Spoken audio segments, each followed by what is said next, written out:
ఎన్నికల ప్రచారంపై సుప్రీంకోర్టు కీలక తీర్పు వెల్లడించింది.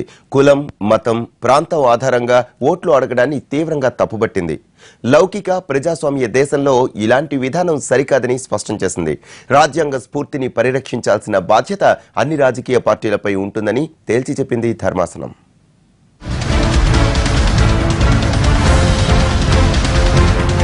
ఐదు రాష్ట్రాల ఎన్నికలు సమీపిస్తున్న సమయంలో దేశ అత్యున్నత న్యాయస్థానం ఎన్నికల ప్రచారంపై చారిత్రాత్మక తీర్పు వెల్లడించింది.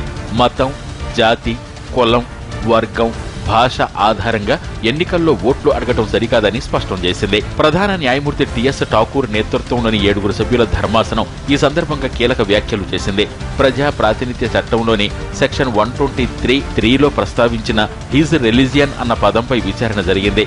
హిజ్ రిలీజియన్ అంటే ఓటర్లు, అభ్యర్థులు, ఏజెంట్లు అందరికీ వర్తిస్తుందని మెజారిటీ న్యాయమూర్తులు అభిప్రాయపడ్డారు.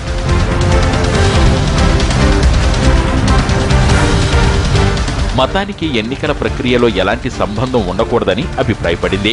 ఎన్నికలు లౌకిక ప్రక్రియలో భాగంగా ఉన్నందున ఎన్నికల ప్రచార సమయంలోనూ అన్ని పార్టీలు లౌకిక విధానాలకే కట్టుబడి ఉండాలని సూచించింది. మతాన్ని రాజ్యంతో ముడిపెట్టడం రాజ్యాంగ విరుద్ధమని స్పష్టం చేసింది కోర్టు.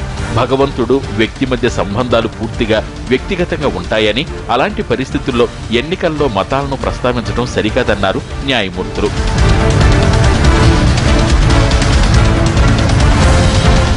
సాధారణంగా మన దేశంలో ఎన్నికలంటేనే కులాల ఓట్లు, మతాల ప్రాతిపదికలు ఉంటాయి. ఇలాంటి పరిస్థితుల్లో సుప్రీంకోర్టు తీర్పు రానున్న 5 రాష్ట్రాల ఎన్నికలను ఖచ్చితంగా ప్రభావితం చేస్తుందంటున్నారు విశ్లేషకులు.